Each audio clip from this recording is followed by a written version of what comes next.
Welcome, welcome. How are you all doing? It's okay? Everything's okay? Kind of stable? Maybe not? Yeah. It's February, so, you know, it's a... Is it? Is it? It is. It is. It's February. February is a tough month. So I hope you're all okay. Cam midterms are tomorrow. Things are bleak. Ooh, yeah. Nope. I hear you. Things are going to be fine. It's going to be okay. It really is. Because come hell or high water, Yeah. it'll be over. Yeah. And I think somebody is saying that in order for them to feel fine, they need you, Dr. Smith, to dye your hair pink. What hair, I would say. The mon barbe. Oh my goodness. Okay. So, there's some talk about the music we were listening to. They were singing in Inuktitut. That's the jerry cans from Iqaluit. Iqaluit, where there is still, I believe, what? No drinking water in the city of Iqaluit, in the capital of Nunavut. Yeah, so maybe you heard that it was contaminated from before and that it took way too long to fix it. And then maybe you heard that it happened again. Yeah. So drinking water for all people in Canada, please. Yeah. I think that would be a good goal. Yeah. We could move towards that. That would be lovely. Okay.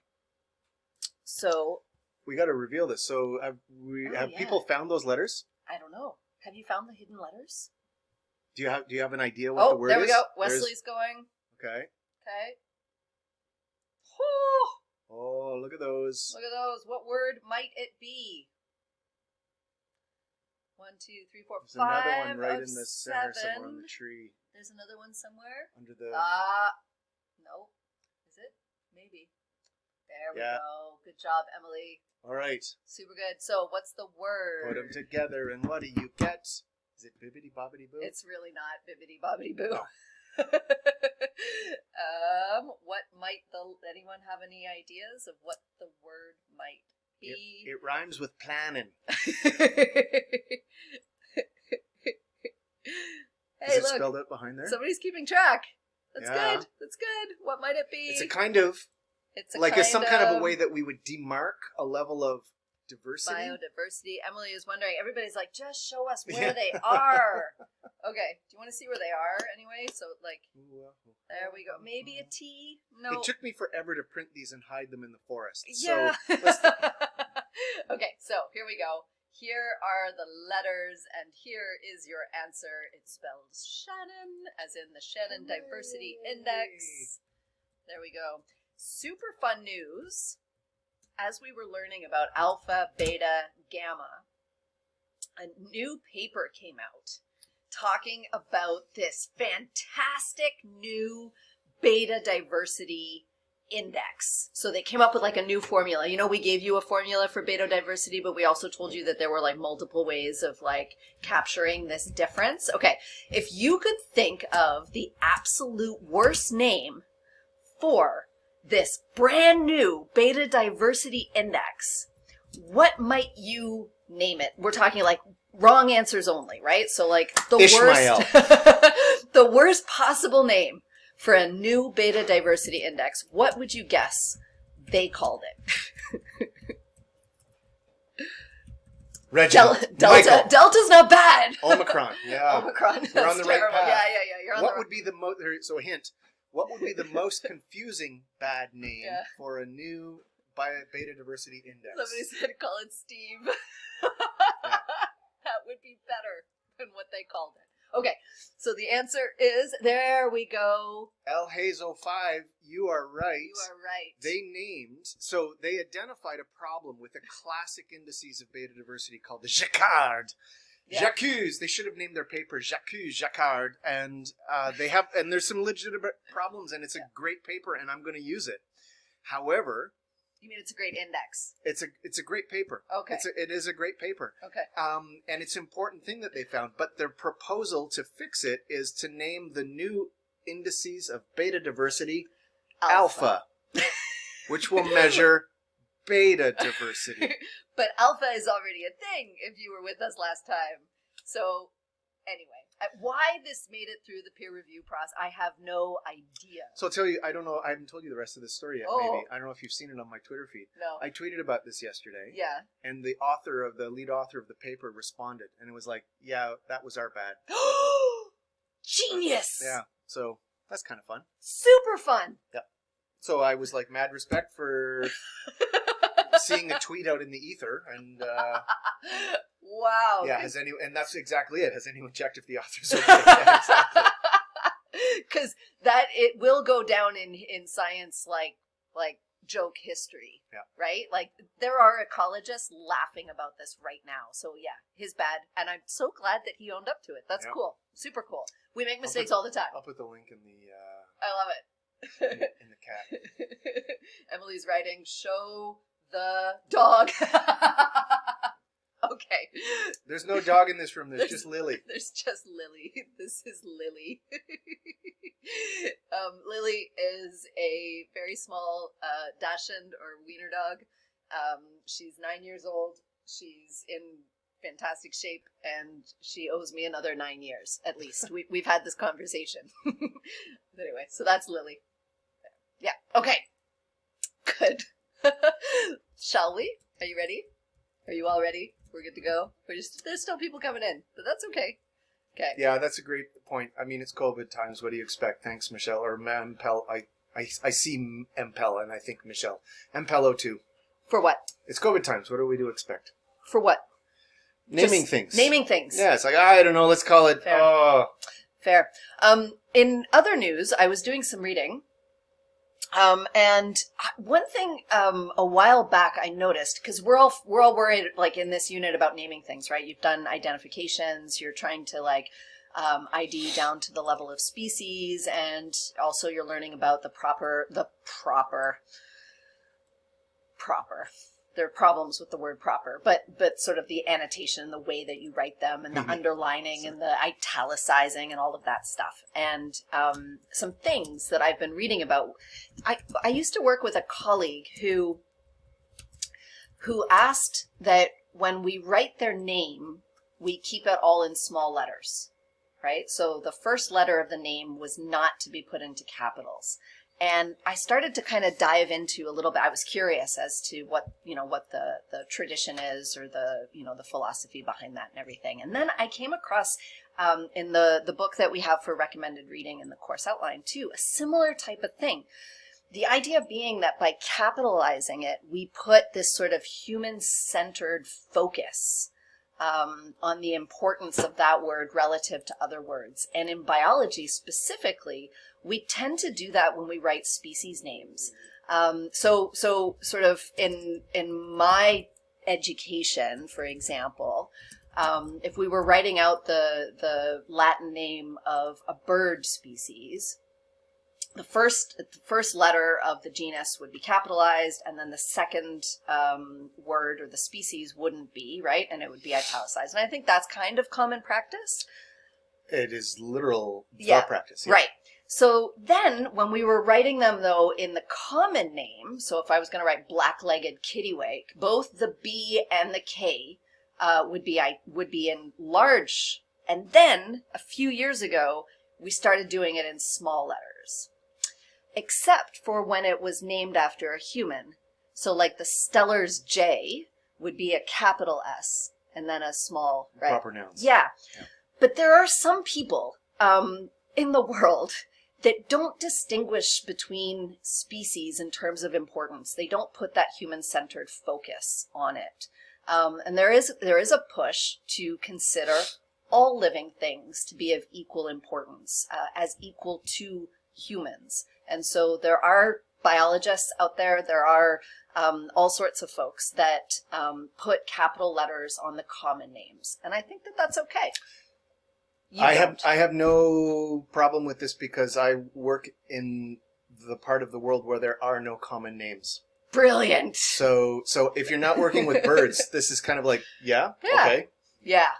Fair enough. But I so when I was going to school, I was like mocked, shamed for not getting the annotation right. You know? The common name, which is already needs to be they they need to have their balloon pricked for that because it's like common common names. schmommen. Yeah. But in the bird world, which is not a super friendly kind of community. They need to be. Yeah.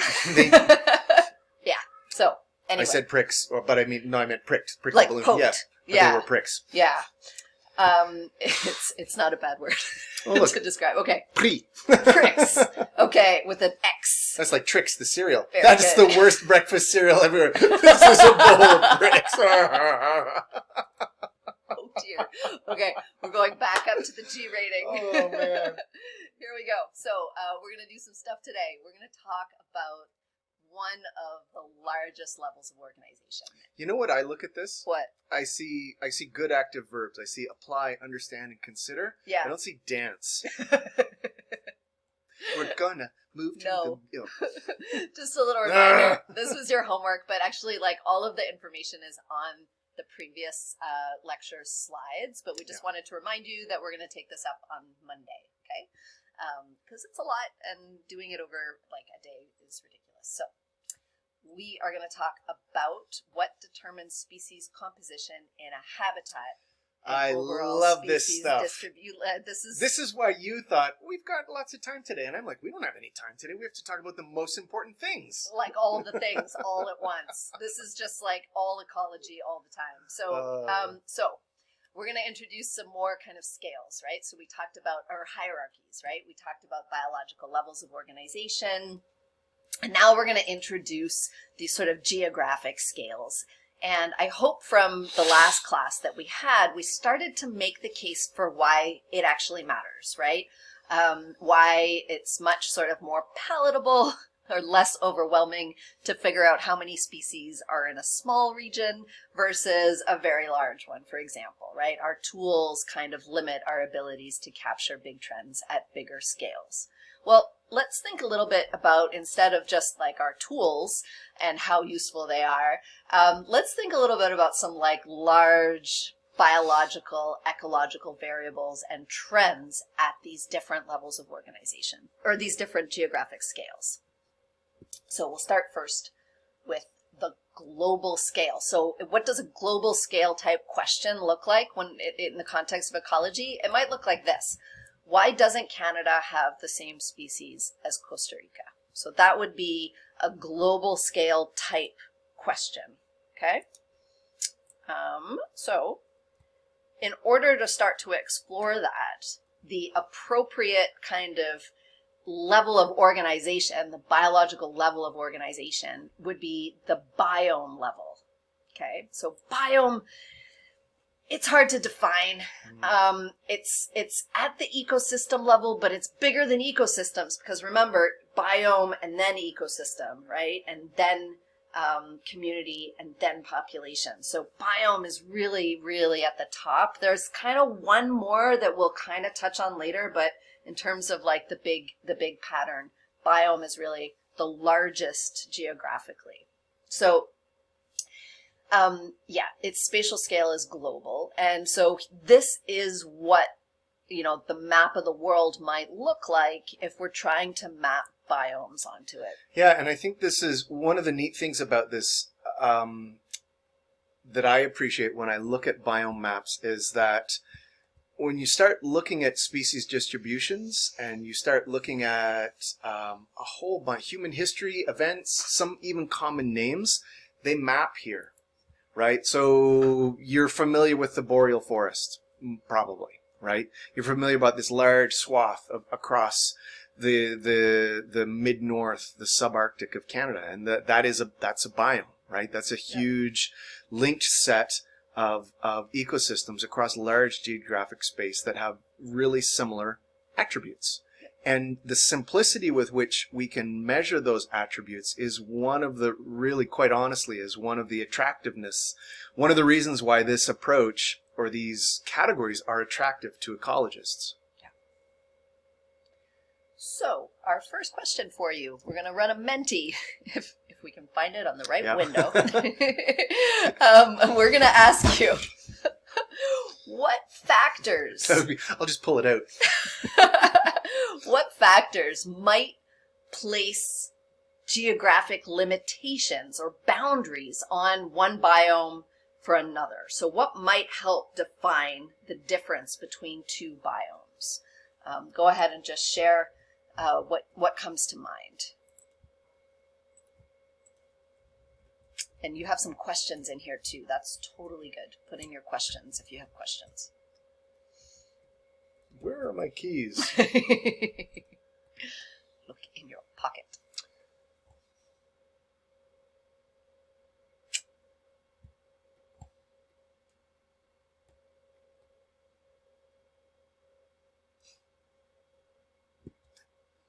There was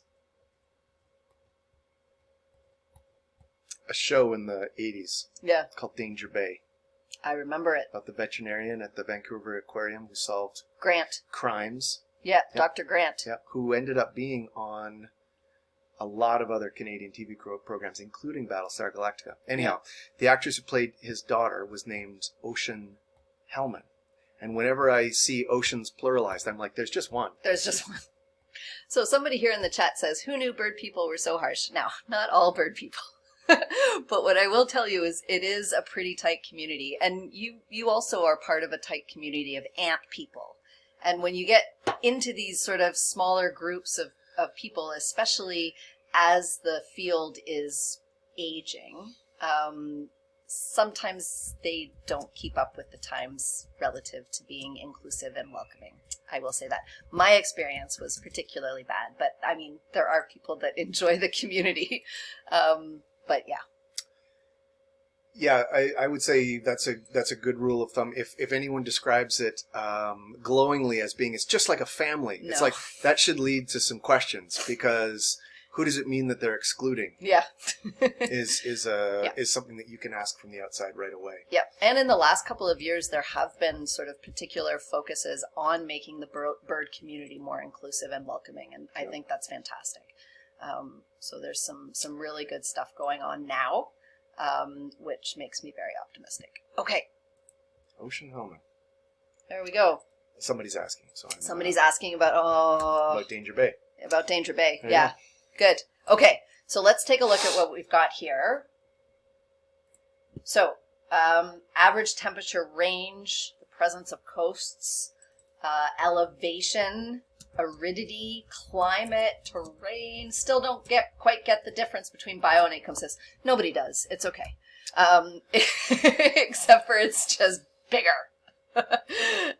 So there's the potential for more distinct ecosystems within a biome, especially, relative to proximity to water and things like this. Okay, weather conditions, precipitation, dry seasons, winter seasons, like that for sure. Temperature, climate, weather, mountain ranges, and then all the way at the top, there were some questions about oceans, and that's where the Ocean Hellman thing came. So yeah, we are ignoring absolutely the oceans. And I think it's because it's even more complex, but also kind of mixed. Right? Oceans mix, they share their water, it moves in these huge belts around the planet. So there's a lot of mixing. There are certain sort of areas, right, that could be characterized by the type of life that they have, but it's a lot more complex and it's a lot less known. Yeah, and so one of the things about the terrestrial environment that immediately suggests is that it might be considered more static than the ocean, and I think that's probably a fine assumption. And the other is an expression of that is the fact that biomes, we've just shown you maps across the world, like global scale maps. The other application of biomes is vertically in mountains, and that's kind of those. So like those two scales, they work really well, and at elevation across height on mountains, those are usually pretty stable things. So the mobility of the ocean is a good predictability like that. That's right. So what biome do you live in? If you want to Google it, you can go and take a look at what it is, or you can stamp here on the map and let us know what biome you're in, and then we'll show you the legend for this. I think we have a Zoom polling question, but let me check. I may lose the question.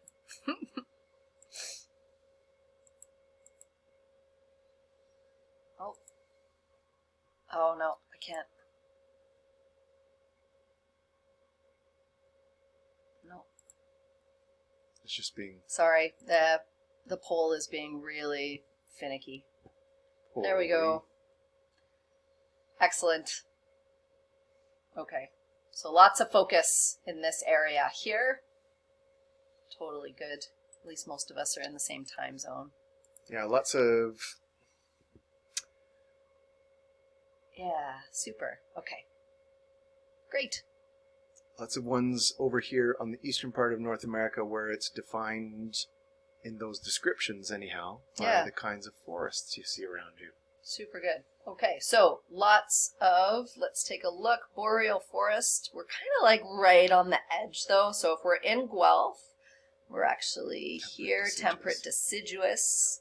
Yeah, that's us. That's where most of us is, right? And take a look at the extent of that biome, right? That goes all the way to the southern tip of Florida.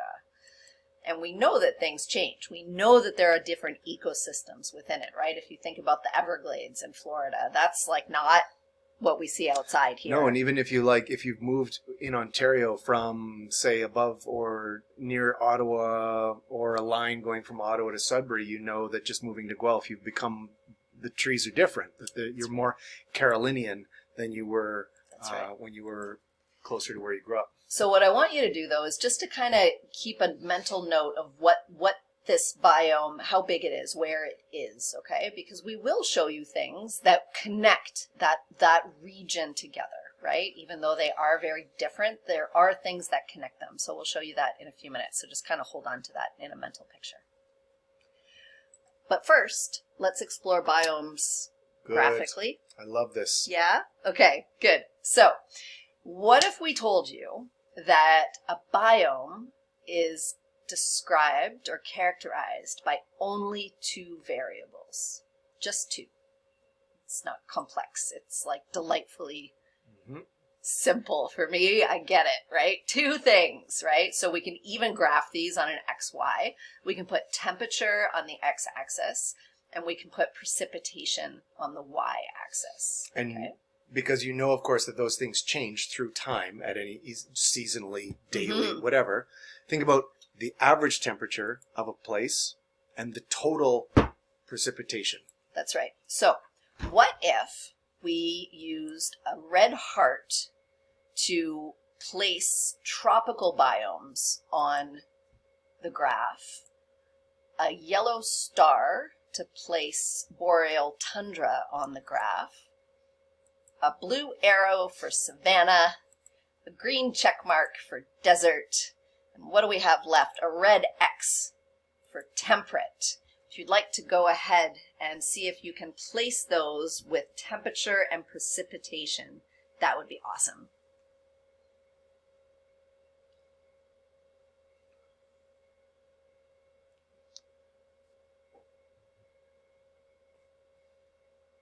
I love it. There's a bit of disagreement about, oh, savanna and desert, they're starting to like... There's some fighting. There's some infighting going on. Oh, green checks all the way along the bottom. What does that mean? That's amazing. It's really good. Okay. Super. Yay. Well done. Well like done. self 5, wherever you are. I don't care if you're in the library. Like self 5. That's super good. This is great. Yeah. I can't wait to screen grab this. Awesome. Okay. Wonderful. Yeah. So a couple of things from this. One of them is the self 5 that you've done a really good job. The other is in one of the reasons I like the job that you've done, and I would describe it as good, is because you have not all just hammered on a point. Yeah. You've described a space. Yep. And I think it was also interesting if we went back and looked at this, if you can kind of scrub it when you go back to YouTube and watch this later on. Which ones did you want to answer first? Which were the most intuitive? I would say, and maybe it's because it's in order, but tropical, you were all like, ha ha, hi, hi. Red hearts. Yeah, and then I think what was savanna and desert? Savanna's, and that's a great one. So what's the thoughts about savanna that you've got? You're thinking higher temperature, but not then kind of some leak over lower temperature, but like moderate to low precipitation. So those spaces, that's just Wonderful. brilliant. I love it. Well done. Okay. Clearing. Because look at how smart you are. yeah, except one thing to note, I think. No.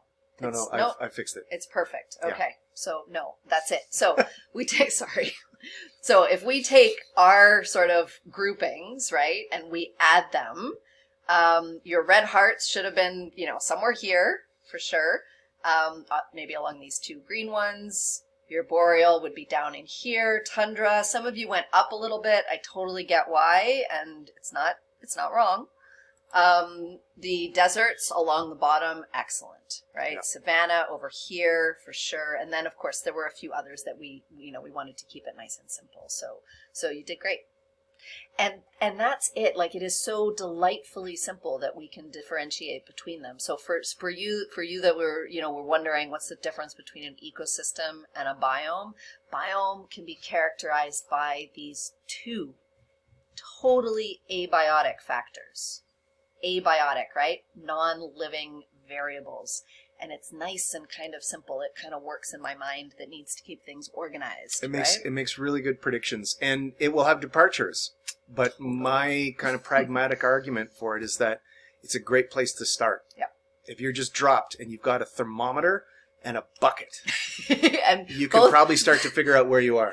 Both of those things are in our backyard collecting daily measurements because Smith needs to know what biome he's in. Yeah, exactly. So what are you going to pack? Well, I got to get this in there. I need a thermometer and I need a bucket. It's complicated. Ready to go. Okay, so that's it. Those are the things that characterize these biomes, right? Okay. You know what? I want to skip these two things. Yeah. Is that okay? Sure. Cool. Because I want to get into regional scales now. So we go from global scale to regional scale. So this is just smaller. And again, what's a region? You have to define these things as you describe the context, right? Of your thinking. Thermometer, a bucket, and a towel. And a towel, so important. Yeah. And no panic. No panicking. Ever. Okay, so a regional type question then, or a question that would be applied to a regional scale would be, why are there different types of trees in southern versus northern Ontario? So you've moved to Guelph from North Bay. Yeah. Okay. And you're explaining to your family that it's different. It's different. Yeah. And they say, why? Why? So now we get back to our maple tree. I know you don't like this maple tree, but when I look at this maple tree, it has me thinking about a whole bunch of things. So I want to kind of, we're going to talk about maple trees. Lovely. Okay, so what are the possible reasons for a species to be where it is? And how can we test which hypothesis is correct for this species? So, sorry, can I throw something at yes. the end of your sentence? At the end of your sentence? Oh, I forgot what I was going to say. I'm sorry. It's okay. My apologies. It's right there, so it's fine. No maple tree hate No, here. Smith has no maple Thank tree you. hate. Smith has just intense maple love. But unless it's a Manitoba maple, and then I'll fight you. Ooh, yeah. Is the supported one? Yeah. Oh, yeah. Is the correct one or the supported one? You're right. That's an important word it is difference an important, there. Yeah. That I'm surprised we kind of it speaks to how it's just in the language. Yeah. But scientifically, it's a really important difference to say, is your hypothesis, is your prediction, are they supported? Yeah. Or is it correct? It's like, yeah. Supported. Multiple hypotheses. And the thing about it is that it's... Not Manitoba hate. I don't hate Manitoba. Friendly Manitoba? How You're you going to hate have on to it? explain your hatred for explain. Manitoba maples. Just the maple tree species called Manitoba maple. Okay. While Smith does that in the chat, we will tell you a little bit about some of the hypotheses, okay? So when we talk about the reason why species are where they are, we can talk about it in terms of dispersal, right? Or endemism, right? If you remember what endemism is, that means that it evolved there, right? So it came from another species over time, evolved into the species that it is now. Some kind of speciation event occurred there. Or it came from elsewhere. And when we talk about elsewhere, the word that we use is dispersal. And so there are many mechanisms by which things disperse. And if we focus just on plants, you can see that within plants there are many, many mechanisms, including water-assisted, so floating coconuts in currents, in ocean currents, wind-assisted, so if you blow the seeds of a dandelion, you are assisting in the wind dispersal, but tumbleweeds are also wind-dispersed seeds. And then animal-assisted, for example, the burrs that stick to your pants as you go for a walk in the woods. Or the seeds that things eat, and Yeah. then poop them out And then later. poop them out. There's also those. Those are animal-assisted as well. So Yeah, berries, they're animal-assisted. Yep. yeah, exactly. Multiple ways by which things can disperse. Comment right away in the chat about berries, yeah. Yeah. I think one of the cool things about thinking about regional patterns and biomes and dispersal as an active mechanism for that is to recognize that a lot of our understanding of that, particularly for trees, derives from this person, Dr. Margaret Davis, who is an American paleontologist and a paleoecologist, meaning that she studies trees historically at a large spatial scale. And how does she do it? Often by looking at things like this. So these are scanning electron micrographs of, in this case, pollen grains. So pollen or seeds, but derived from cores, sediment cores at the bottom of lakes or from other places. But since the last ice age, or since the last maximal extent of the last ice age. And her capacity to do that and to characterize trees in terms of whether they were more of a Usain Bolt or more of a Homer Simpson in terms of the speed with which they recolonized things was really important to changing how we understood the regreening of northern North America as it emerged from underneath that ice sheet. And she had to work like hell to do this elegant bit of science. For no good reason did she have to work like hell, other than that she was a woman.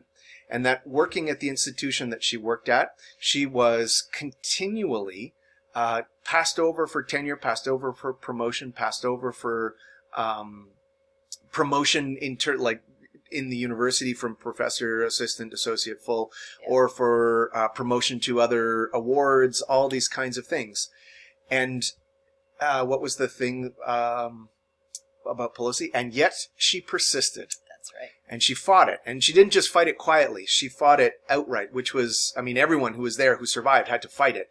And she fought it outright. And she eventually won this eminent ecologist award from the Ecological Society of America. She's won numerous, I think she's a member of the National Academy of Sciences. She has been recognized in her lifetime as one of the most important ecologists in North America. Right. So they're speaking about dispersal of trees, a small aside on sex discrimination and equity.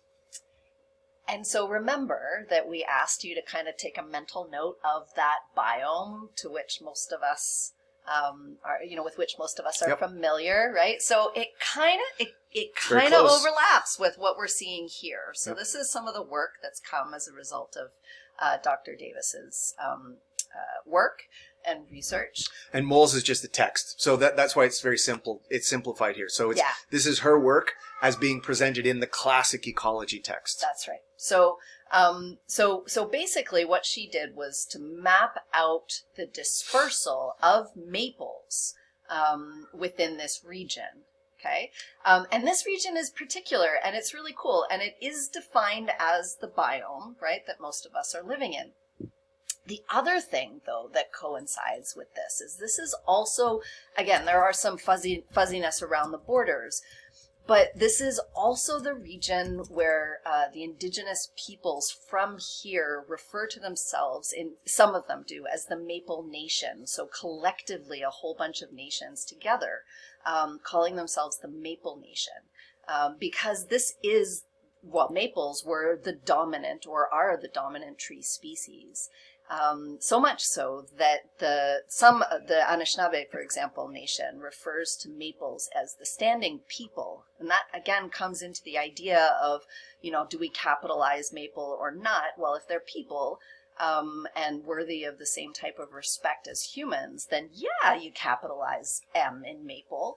And And it speaks to then like the dominant species or a massive, important relationship that maple trees had with the people that were living there in terms of the ecological services that they gave to people and the way that the people cared for them. What needs to be noted, of course, is that the projections for the changes that will happen over the next 50 years with respect to the climate crisis means that many of these standing people will no longer be with us in this area. And so that is one of the predicted outcomes for the climate crisis, is that maples, the region or the zone of where maples can survive, will contract dramatically. And you'll have to be very subtle and empathetic to see it because of a feature which a friend of mine calls the zombification of forests. The maple forests will still look like maple forests. You will have shade from maple forests until those individual people, those individual trees die. What's not happening is the recruitment. Right. And that's even happening in your dairy bush. That's right. The recruitment of little things is being severely impeded. Yep. So if we take a look away from the sad story of what might come, and I do believe that there is room for optimism because change can happen, but we can take a look at the history of it, and it's really cool. So by looking at Dr. Davis's work and her discoveries along with her students, they were able to actually map out the movement, right? Either very quickly, so you're looking for big jumps from line to line, or very slowly, these smaller jumps from line to line of these movements over about 7,000 or 8,000 years of dispersal. This is a forest, right? I mean, this is the march of the ants. This is So literal fast movement. Now, not all trees move like that. Not all trees move fast. That's right. Now, that kind of rebound following as that maximum extent of the glacier kind of retreated, and the trees and the pollen was out, kind of following that. Yeah. We see a slightly different origin here with this with hemlock, Tsuga canadensis. But it's happened in smaller steps, and they didn't reach more or less their current range limit until about 2,000 years ago. So there are Homer Simpsons and Usain Bolts out there. And take a look at some of the reasons why. When I see these lines close together, I think, oh, prevailing winds are going in this direction, so maybe it will move more slowly that way. Yeah. But then also take a look at the scales here. This is a large piece of pollen compared to this one here, right? An order very of magnitude heavy difference. So they're very heavy. So they probably travel, in a different way, or they're not, they don't travel as far individually. There are so many other considerations too, though. How long to maturity? Maybe there's something there that plays into this. So all of these things, these maps can tell us or give us many, many hypotheses that we can test about the natural history of the two species and the difference. And one of the neat things, and we don't kind of dive into this, but to me, one of the neat things about this is we can, because these are genera of trees and species that exist now, we know their preferences now. When we map their distributions historically via the pollen, we're essentially doing some backwards casting of what the biomes looked like then.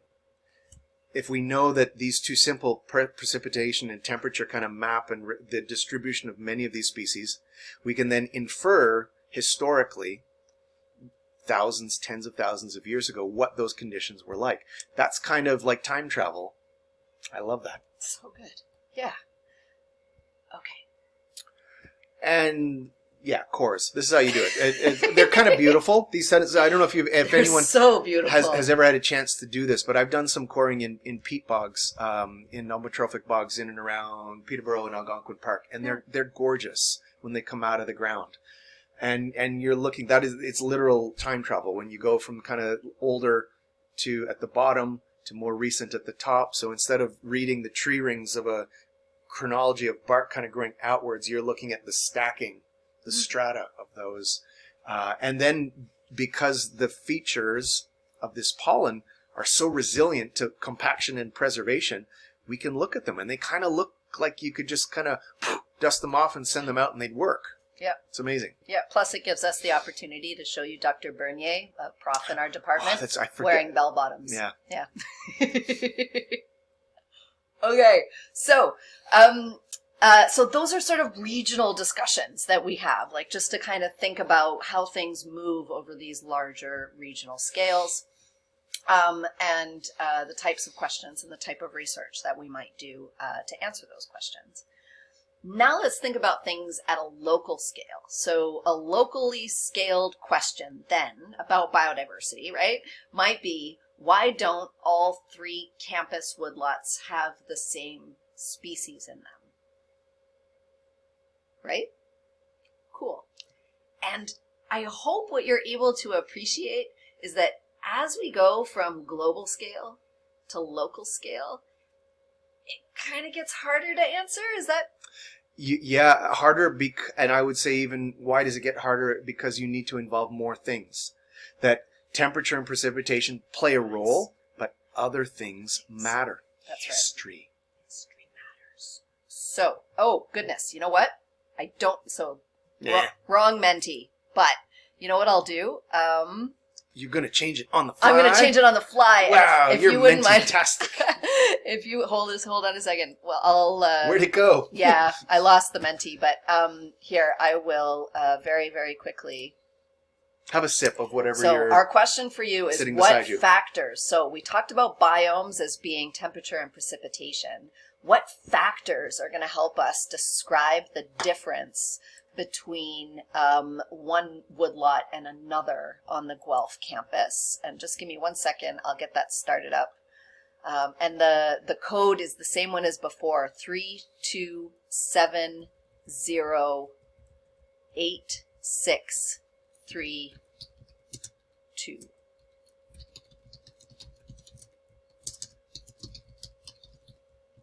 And I have it ready to go. Cool. There you go.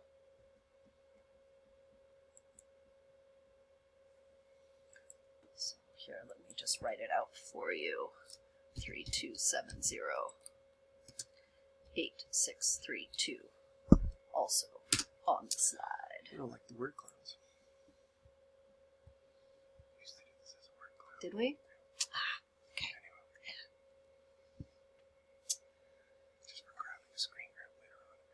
Ah, yeah, you're right. Well, you can show that one if you want. They will know. No, they won't. It'll be okay. It'll be informative and helpful. Is that my goal? Yes. It Wonderful. Look at this. What William Brown decided to plant. I love that. Oh. I want there to be some kind of Billy Talent punk-esque song on their next album that That's has called that title. What William Brown decided to plant. 1, 2, 3, 4! That's so good. Sorry, your answers are genius. Yeah. Okay, let's take a right, look. they can't see. They can't see. They can't see. What's the question again? Sorry. What's the question again? What factors determine or can be used to describe why the 3 woodlots don't have the same species on them? La la la. Oh, come on, zoom. Oh. There we go. So let's take a look. Water access, super. Yep. Water bodies, yeah. History, environmental disturbances. James Brown is laughing. Divisionary geographic features, yes. Yeah. Previous Competition. land use, for sure. Competition. Yeah, so thinking about, I like, Pollution, so like some contamination. biotic factors. Yeah. Some historical factors. Willie some Brown. abiotic factors. Things you can map. Things that you can measure if you've got my bucket and the thermometer. That's right. Elevation. Yes. And thank you for not saying altitude. Yeah. What's your thing about altitude that's so smart? Ecologists should be concerned about altitude only if they're flying somewhere. That's right. Altitude is the distance from the ground if you're not connected to the ground. If you're a pilot, altitude is really important. If you're an ecologist and you're standing on the ground, what you're measuring is elevation. There we go. Ravines, rivers, urban development, edge effects. Totally. Other species. Oh my goodness. Yep. Yes. Competition. So competition, maybe even the flip up, maybe mutualism, all of these kinds of, maybe you're bringing it along. Yeah. because you're a host. So yes, and I hope you Well can done. appreciate then that it becomes a little bit more complex to account for or to describe the differences as you get into this local scale, right? Because way more things matter. That it's more pixelated, right? That there's all sorts of nuance and history and interactions and all of these things. And so if we're trying to like capture a big thing, like for those of you who are like, what notes do I take in this course? Here's something. So my kind of understanding of the way it all works is that as you go from large scale to smaller scale geographically, you start out with abiotic factors being the main drivers. And as you move towards smaller and smaller scales, biotic factors become more important compared to at the top, where they are unimportant entirely, right? So biotic plays a greater role. The individual relationships between species or among species becomes more and more dominant as an explanation. It doesn't mean that you completely ignore the abiotic, but they just become more important. Yeah, so I would say the abiotic, it's there. You can't get around those things, but you have to incorporate all of these other things, and so so they both become important. And I think the other thing, in terms of empathy for the species with which we share the planet with, is the fact that we need to think about history. And some of you brought that up, and maybe it's our history, maybe it's a regional history, and then what does history mean for a tree, where individuals can live hundreds or thousands of years, versus what does history mean for a mouse or a shrew. They're different things. And sometimes we can appreciate that because our lifespan overlaps with that. Mm. But I would say, for example, for trees, we have a very hard time doing that because it's kind of incredible to consider things like those crazy white cedars on the Niagara Peninsula growing out of that are thousands of years old. Not just that trees have been there for thousands of years as we mapped, but that tree has been growing out of that cliff for thousands of years. That's mind-blowing. Wow. Yeah. Cool. Okay. Thanks. So, Homework-ish. I mean, here's some suggested things that you can do that might be helpful. And so think about the biological levels of organization and what variables. We put 3, but if you can't think of 3, it's fine. Don't stress about it. If you think about 12, then yeah, because there are probably 12.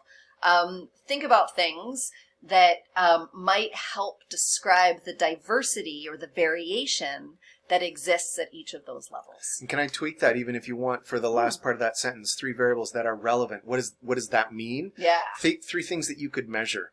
Yeah. What would you measure at that scale, at this scale, at this scale? What could you...